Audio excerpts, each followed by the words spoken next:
तो आपको बहुत बहुत स्वागत है हमारे यूट्यूब चैनल JMD स्टडी में। तो आज हम बात करने वाले हैं चैप्टर नंबर 3 के बारे में, जिसका नाम है संश्लेषित रेशे और प्लास्टिक। मतलब ये पार्ट नंबर 3 है, क्लास 8 का पार्ट नंबर 3। इसमें हम जानेंगे जो पार्ट नंबर 3 के नोट्स के बारे में, क्वेश्चन आंसर के बारे में और महत्वपूर्ण प्रश्न उत्तर के बारे में। तो सबसे पहले हम बात कर लेते हैं कि संश्लेषित रेशे और प्लास्टिक क्या होते हैं। तो इस वीडियो को लास्ट तक ज़रूर देखना और चैनल पर नए हो तो चैनल को ज़रूर सब्सक्राइब कर लेना, क्योंकि यहाँ पर आपको क्लास 8 की जो कक्षा 8 की सभी विषयों की जानकारी फ्री में मिलेगी और सभी वीडियोज़ आपको यहाँ पे दिए जाएंगे, चाहे विज्ञान हो या फिर इंग्लिश हो, हिंदी हो या फिर मैथ हो, सभी के आपको वीडियोज़ मिलेंगे। तो सबसे पहले हम बात कर लेते हैं संश्लेषित रेशे क्या होते हैं। इससे पहले चैनल को ज़रूर सब्सक्राइब कर लें, पास में लगे बेल आइकन को ज़रूर दबा दें, वीडियो अच्छा लगे तो एक बार लाइक भी कर दें। संश्लेषित रेशे कपड़े जिनका हम आमतौर पर इस्तेमाल करते हैं, पतले धागे से बने होते हैं। जो कपड़े होते हैं पतले पतले धागों से बने होते हैं, जिन्हें हम रेशे कहते हैं। हमें इंसान खुद बनाते हैं। जो इससे क्या होता है, संश्लेषित रेशे को हम खुद इंसान ही बनाते हैं। इन्हें हम संश्लेषित रेशे या मानव निर्मित रेशे भी कहते हैं। उदाहरण की बात करें जैसे रेयोन, नायलॉन और बहुत सारे हैं। अब संश्लेषित जो रेशे हैं उनके क्या क्या प्रकार रहते हैं, पहले बात कर लेते हैं रेयोन की। रेयोन रहता है, इस रेशे को हम कृत्रिम रेशे के नाम से भी जानते हैं। यह रेशा काष्ठ लुगदी से प्राप्त किया जाता है। इसका इस्तेमाल उनके साथ मिलाकर कालीन या गलीचा बनाने में किया जाता है। किसके साथ साथ में? ऊन के साथ में इनका साथ मिलाकर कालीन और जो गलीचा बनाने में इसका उपयोग किया जाता है। अब अगला पॉइंट आ जाता है नायलॉन। नायलॉन एक बहुत ही हल्का और मजबूत रेशा है। इसका निर्माण कोयला, वायु और जल से किया जाता है। यह पहला पूर्ण रूप से संश्लेषित रेशा है। इस रेशों का इस्तेमाल पैराशूट, चट्टानों पर चढ़ने वाले रस्सियाँ, जुराब और बहुत सारी चीज़ें बनाने में किया जाता है। जैसा कि आप चित्र में देख पा रहे होंगे, पैराशूट या फिर चट्टाने पर चढ़ने वाले जो रस्सियाँ रहती हैं ना, रस्से, उनको बनाने में किसका प्रयोग किया जाता है? नायलॉन का। और जुराब बनाने में इसका प्रयोग किया जाता है। अगर आपसे कोई क्वेश्चन पूछे कि नायलॉन किस काम में आता है, तो आप बता सकते हैं जुराब और बहुत सारी चीज़ें जैसे चट्टान, पैराशूट, चट्टान चलने वाले रस्से, पैराशूट बनाने में किसका प्रयोग किया जाता है? नायलॉन का। पैराशूट और एक्रिलिक, इन रेशों का इस्तेमाल पहनने के कपड़े बनाने में किया जाता है। अभी पॉलिस्टर और एक्रिलिक जो रेशे होते हैं, इनका प्रयोग कहाँ पे किया जाता है? कपड़े बनाने में किया जाता है, जिनको हम पहनते हैं। इन रेशों की खासियत यह है कि इन कपड़ों में कभी भी सिलवटें नहीं पड़ती हैं। पहनने के कपड़े में जो कपड़े हम सर्दियों में इस्तेमाल करते हैं, जो हमें उनके जैसे ही दिखाई पड़ते हैं, वह कपड़े एक्रिलिक के बने होते हैं। किसके बने होते हैं? एक्रिलिक के बने होते हैं। अब अगला पॉइंट आ जाता है प्लास्टिक। प्लास्टिक एक बहुत ही आम प्रयोग में आने वाली वस्तु है। इसका उपयोग हमारी रोज़मर्रा की ज़िंदगी में बहुत सारी चीज़ें बनाने में किया जाता है, जैसे कुर्सी, बाल्टी, खिलौना और बहुत सारी चीज़ें। अब प्लास्टिक मुख्यतः कितने प्रकार के रहते हैं? प्लास्टिक मुख्यतः 2 प्रकार की होती हैं। पहला थर्मोप्लास्टिक, दूसरी रहती है थर्मोसेटिंग प्लास्टिक। तो देखो थर्मोप्लास्टिक के बारे में जान लेते हैं। यह वह प्लास्टिक होती है जिसको हम गर्म करके कोई भी नया आकार दे सकते हैं। यह प्लास्टिक कभी भी खराब नहीं होती और इनको बार बार प्रयोग में किया जा सकता है। उदाहरण जैसे कुर्सी, बाल्टी, पॉलीथीन, बोतल आदि। देखो अब कुर्सी टूट गई तो क्या करेंगे? उनको पिघला लेंगे, पिघलाने के बाद में दोबारा से नई कुर्सी बन जाएगी। और थर्मोसेटिंग प्लास्टिक क्या होती हैं? इन प्लास्टिक को गर्म करके कोई नया आकार नहीं दिया जा सकता। मतलब ये पिघलते नहीं है, कोई आकार नहीं दिया जा सकता। एक बार हम इनको जो आकार दे देते हैं वहीं बाद में बदला नहीं जा सकता। जैसे बिजली के बोर्ड हुई, कुकर का हैंडल हुआ और भी इसके अलावा काफ़ी सारी चीज़ें हैं। जैसा कि आप चित्र में देख पा रहे हो, ये थर्मोप्लास्ट से निर्मित वस्तुएं हैं। अगला आ जाता है ये प्लास्टिक के गुण कौन कौन से होते हैं। प्लास्टिक हमारी आम जिंदगी में प्रयोग होने वाली बहुत सारी चीज़ों में से एक है कि प्लास्टिक होते हैं जो हमारी आम जिंदगी है उसमें प्रयोग में होने वाली बहुत सारी चीज़ों में से एक है। इनका सबसे ज़्यादा प्रयोग किया जाता है इसके खास गुण की वजह से, मतलब इनके काफ़ी सारे खास गुण हैं, उनकी वजह से इनका प्रयोग किया जाता है। उन गुणों के बारे में बात कर लेते हैं, कौन कौन से गुण हैं। प्लास्टिक विद्युत की कुचालक होती है। प्लास्टिक किसी भी अम्ल या क्षार से अभिक्रिया नहीं करती है। प्लास्टिक वजन में हल्की और मजबूत होती है। प्लास्टिक कभी भी खराब नहीं होती। आपने देखा है कि कभी भी कोई प्लास्टिक खराब होते नहीं देखा होगा, क्योंकि वो खराब ही नहीं होती है। अब अगला आ जाता है 4R का सिद्धांत। मतलब 4R का सिद्धांत क्या कहता है, उपयोग कम करिए, रिड्यूज मतलब उपयोग कम करना, पुनः उपयोग करना, पुनः चक्रित करना और फिर पुनः प्राप्त करना। ठीक है, अब अगला बात कर लेते हैं हम इनके प्रश्न उत्तर के बारे में। तो पहला प्रश्न है, कुछ रेशे संश्लेषित क्यों कहलाते हैं। तो देखो, ऐसे रेशे जो मानव द्वारा बनाए जाते हैं या मानव द्वारा निर्मित किए जाते हैं, अर्थात जो पौधे और जंतुओं से प्राप्त नहीं होते, संश्लेषित या मानव निर्मित कहलाते हैं। इनके भी 3 प्रकार होते हैं। कौन कौन से होते हैं, रेयन, नायलॉन, पॉलिएस्टर और एक्रिलिक। मतलब मैंने पहले भी बताया था आपको शुरू में, अगर आपका ध्यान हो तो। ठीक है, तो इस वीडियो को ध्यान से जरूर पढ़ना। सही उत्तर का चिन्हित कीजिए।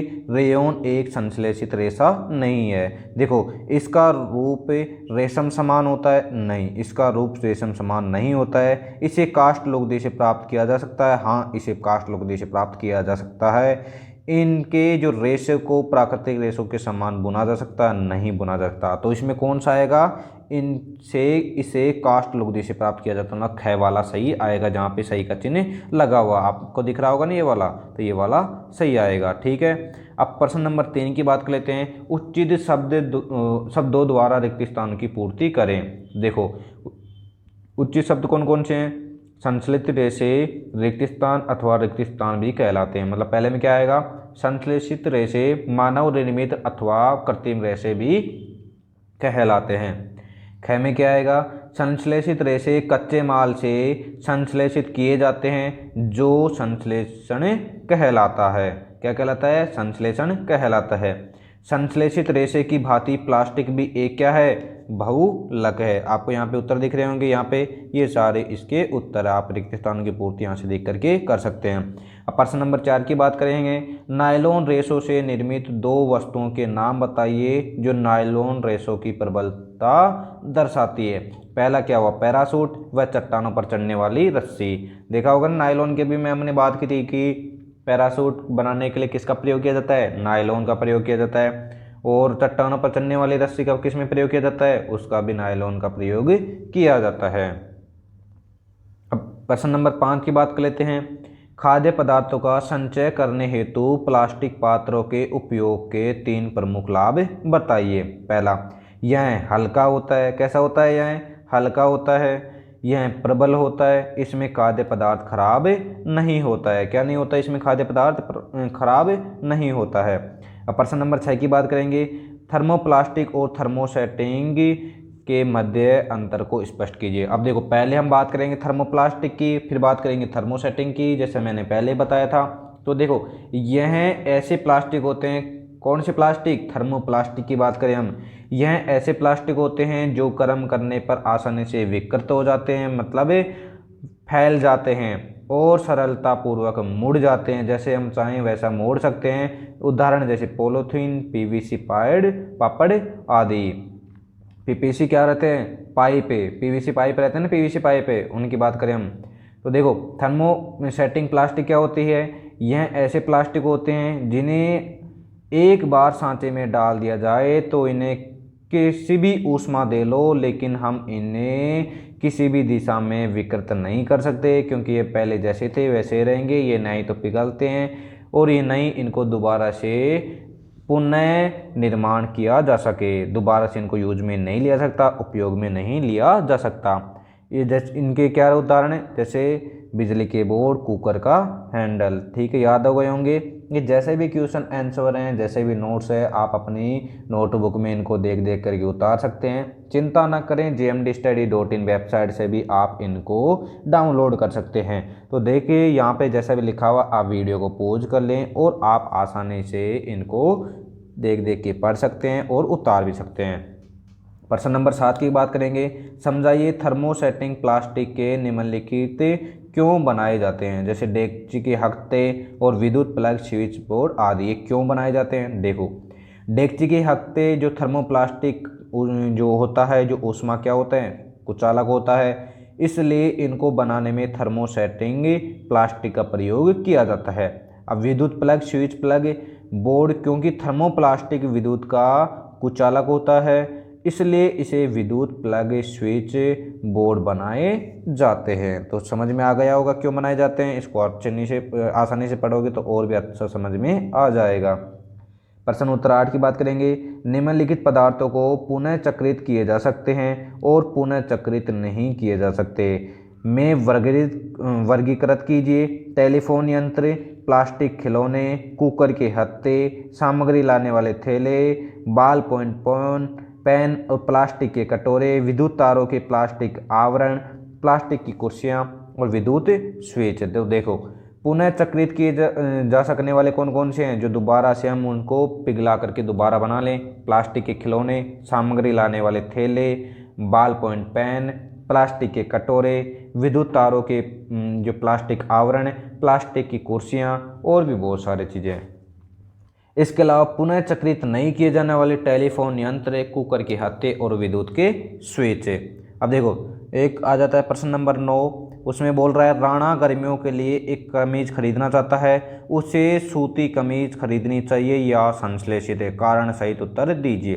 देखो, राणा की गर्मियों के लिए सूती कमीज खरीदनी चाहिए, क्योंकि संश्लेषित कपड़े बहुत जल्दी गर्म हो जाते हैं और फिर शरीर में चिपक जाते हैं, इसलिए इन्हें पहनने वाले को बहुत पसीना आता है। इसके विपरीत सूती कपड़े हवा को अंदर बाहर आने देते हैं और यह पसीना को सुखा देते हैं। ठीक है, अब प्रश्न नंबर 10 के बारे में बात करेंगे। उदाहरण देकर प्रदर्शित कीजिए कि प्लास्टिक की प्रकृति असंक्षारक होती है। मतलब प्लास्टिक हवा और पानी से क्रिया नहीं करते, इसलिए प्लास्टिक की प्रकृति असंक्षारक है। इसलिए घर में प्रयोग होने वाले प्लास्टिक के डिब्बे और बाल्टियां आदि को सालों साल प्रयोग में लाने के बावजूद न तो उन पर जंग लगती है और ना ही उनके रंग में कोई बदलाव आता है। भले ही वो कभी टूट जाती हैं, लेकिन टूटें तो भी उनको अपन दोबारा से उनकी वैसी की वैसी चीज़ में डाल सकते हैं। अगला प्रश्न आ जाता है प्रश्न नंबर 11 कि क्या दांत साफ करने के ब्रूश का हैंडल और सुक मतलब ब्रिस्टल एक ही पदार्थ के बनने चाहिए। अपना उत्तर स्पष्ट कीजिए। तो फर्स्ट आ जाता है नहीं। क्यों, रीजन क्या है, क्योंकि दांत साफ करने की जो ब्रश का हैंडल है वो शुष्क एवं पदार्थ के नहीं होते, मतलब एक शुष्क एक पदार्थ का नहीं होता। रीजन क्या है, क्योंकि दांत साफ करने की जो ब्रश रहती है जो नरम मतलब नायलॉन की ज़रूरत रहती है, क्योंकि एक लचीली होनी चाहिए ताकि दांतों को मसूड़ों तक आसानी से साफ हो जाए, परंतु इन्हें नुकसान नहीं होना चाहिए, मतलब दांतों को नुकसान नहीं हो, इसलिए वो लचीली रहती है। इसके विपरीत बुश का हैंडल सख्त मतलब चीज़ प्लास्टिक का होना चाहिए ताकि उसे ढंग से पकड़ा जा सके, अदरवाइज वो भी लचीला रहेगा तो वो टेढ़ा मेढ़ा घूमता रहेगा। अब प्रश्न नंबर 12 की बात करें तो उसमें बोला जा रहा है कि जहां तक संभव हो प्लास्टिक के उपयोग से बचिए। इस कथन पर आपकी क्या सलाह है। तो उत्तर में है कि प्लास्टिक अन्य भी क्रियाशील, हल्का, प्रबल, चिर स्थायी तथा विद्युत व ऊष्मा का कुचालक होता है, इसलिए यह बहुत उपयोगी है। परंतु प्लास्टिक जैव अनिम्नीकरण है, अर्थात यह प्राकृतिक प्रक्रियाओं द्वारा सरलता से विघटित नहीं होता, इसलिए हम इसका प्रयोग करते हैं। समय आर सिद्धांत का याद रखना चाहिए, मतलब मैंने बताया था ना 4R सिद्धांत का प्रयोग, तो उसको आप याद करोगे तो आपको काफ़ी अच्छा समझ में आ जाएगा। तो देखिए 4R सिद्धांत क्या कहता है, उपयोग कम करिए, पुनः प्रयोग करिए, पुनः चक्रित करिए और पुनः प्राप्त करिए। मतलब कम उपयोग करना, उपयोग कम करना, रेड्यूज, कम प्रयोग करना रीयूज, या फिर पुनः चक्रित करना रिसाइकिल, या फिर पुनः प्राप्त करना रिकवर। अब प्रश्न नंबर 13 क्या कर रहा है कि कॉलम ए के पदों का कॉलम बी में दिए गए वाक्य खंडों से सही मिलान करिए। तो देखिए सही मिलान करते हैं। तो सही मिलान के लिए आपको उत्तर नीचे दिए गए हैं। पॉलिस्टर क्या होते हैं, कपड़े में आसानी से बल नहीं पड़ते, कपड़ों में क्या हो आसानी से बल नहीं पड़ते। और टेफ्लॉन क्या कहते हैं, ना चिपकने वाले भोजन बनाने के पात्रों में निर्माण में उपयोग किया जाता है। और रेयन क्या होता है, कास्ट लुगदी का उपयोग कर तैयार किए जाते हैं। अब नायलॉन की बात कर लेते हैं। नायलॉन जैसे मैंने बताया था मोजा बनाने में, पैराशूट बनाने में इनका प्रयोग किया जाता है। और चट्टानों पर चढ़ने के लिए जो रस्सियों का प्रयोग भी नायलॉन बनाने के लिए किया जाता है। अब प्रश्न नंबर 14 की बात करेंगे। संश्लेषित रेशे का जो औद्योगिक निर्माण वास्तव में वनों के संरक्षण में सहायक हो रहा है, इस पर टिप्पणी कीजिए। ऐसे रेशे जो पौधे अथवा जंतुओं से प्राप्त नहीं किए जा सकते या मानव निर्मित, वे रेशे कृत्रिम या मानव निर्मित संश्लेषित रेशे कहलाते हैं। ये रेशे रासायनिक पदार्थों का उपयोग कर बनाए जाते हैं, इसलिए इनके निर्माण में पौधे या पेड़ों को काटने की आवश्यकता नहीं होती। दूसरे शब्दों में हम कह सकते हैं कि जहाँ प्राकृतिक रेशों के प्राप्त करने के लिए पेड़ों को काटना पड़ता है, वहीं संश्लेषित रेशों के लिए इनकी ज़रूरत नहीं होती। इसलिए यह कहना सही है कि संश्लेषित रेशों का औद्योगिक निर्माण वास्तव में वनों के संरक्षण में सहायक हो रहा है। अब प्रश्न नंबर 15 की बात करें। यह प्रदर्शित करने हेतु एक क्रियाकलाप का वर्णन कीजिए कि थर्मोप्लास्टिक विद्युत का कुचालक है। देखो ऐसे प्लास्टिक जो गर्म करने पर आसानी से विकृत हो जाते हैं, मतलब फैल जाते हैं, उनको क्या कहते हैं, थर्मोप्लास्टिक कहते हैं। उदाहरण जैसे पॉलीथीन और पीवीसी। याद आ गया। जैसे देखिए सुचालक क्या होता है, कुचालक क्या है, आपके सामने दो चित्र दिए गए, इनको आप अच्छी तरह से देख सकते हैं। देखो यदि हम एक सेल के पॉजिटिव और नेगेटिव हिस्सों से तारों को निम्न प्रकार से बांधें, उसके साथ बल्ब और थर्मोप्लास्टिक की वस्तु को जोड़ दें, तो चित्र के अनुसार तो हम पाते हैं कि बल्ब नहीं जलता। देखो प्लस और माइनस वाला यहाँ पे दिख रहा है ना, यहाँ पे दोनों चित्रों को ध्यान से देखोगे तो आपको समझ में आ जाएगा। परंतु बल्ब क्या है, नहीं जलता है। परंतु अगर इस अवस्था में थर्मोप्लास्टिक की वस्तु हटा देते हैं, तो थर्मोप्लास्टिक की वस्तु हटा दें तो विद्युत का कुचालक है, तो हटा दें तो बल्ब जल जाता है। इससे यह निष्कर्ष होता है कि थर्मोप्लास्टिक क्या है, विद्युत का कुचालक होता है और अपने में से विद्युत का प्रभावित नहीं होने देता, मतलब उसमें से विद्युत को प्रभावित नहीं होने देंगे। देखो दोनों में क्या अंतर मिल रहा है, आपको दिख रहा है कुछ अंतर। देखो यहाँ पे तो क्या है, सुचालक, मतलब दोनों तारों को, इस तार को भी यहाँ पे बांध दिया, लेकिन इस तार को यहाँ पे बांध दिया, इस तार को यहाँ पे बांध दिया, तो बल्ब जलेगा। देखो यहाँ पे है ना। तो इस प्रकार से इसको बताया गया। इसको आप अच्छी तरह से पढ़ोगे तो आपको काफ़ी अच्छा समझ में आ जाए। ये बहुत ही महत्वपूर्ण प्रश्न है। ठीक है, अब अगला पॉइंट बात कर लेते हैं कि कक्षा 8 के विज्ञान पाठ के 3 के महत्वपूर्ण प्रश्न उत्तरों के बारे में कि कौन कौन से महत्वपूर्ण प्रश्न उत्तर है। पहला आ जाता है थर्मोप्लास्टिक और थर्मोसेटिंग के मध्य अंतर को स्पष्ट कीजिए। तो देखो ये क्वेश्चन बार बार हमने बात की इसके बारे में, तो इसके क्या हैं, तो ये बहुत ही महत्वपूर्ण है, तो आप इनको याद कर सकते हैं। थर्मोप्लास्टिक यह ऐसे प्लास्टिक हैं जो गर्म करने पर आसानी से विकृत हो जाते हैं और सरलतापूर्वक मुड़ जाते हैं। उदाहरण polythene, PVC pipe. Thermosetting plastic क्या होती है, ऐसे प्लास्टिक जिन्हें एक बार सांचे में डाल दिया जाए उसके बाद में ऊष्मा देकर गर्म नहीं किया जा सकता और ये किसी भी दिशा में मुड़ नहीं पाते, जैसे पहले थे वैसे के वैसे रहेंगे, तो इन पे के ऊपर कोई प्रभाव नहीं पड़ता, मतलब इनको दोबारा से रिसाइकिल नहीं किया जाता। तो इसे क्या कहते हैं, मतलब इसे कहते हैं थर्मोसेटिंग प्लास्टिक है। उदाहरण है बिजली के बोर्ड, कुकर का हैंडल। ये क्वेश्चन हमने 2 से 3 बार पढ़ लिया, तो आपके याद होना बहुत ही ज़रूरी है। अब अगला पॉइंट आ जाता है प्लास्टिक के गुण बताइए। तो देखिए प्लास्टिक के कौन कौन से गुण होते हैं। प्लास्टिक विद्युत की कुचालक होती है। प्लास्टिक किसी भी अम्ल या क्षार से अभिक्रिया नहीं करती।